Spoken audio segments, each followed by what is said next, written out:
Hello friends, welcome to Creative Medicine. In this lecture, we will learn about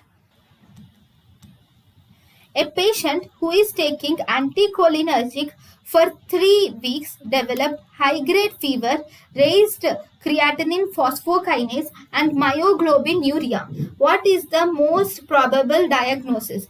Here, the patient has, after using antipsychotics, he has high-grade fever, raised creatinine phosphokinase and myoglobinuria. These are actually the symptoms for neuroleptic malignant syndrome.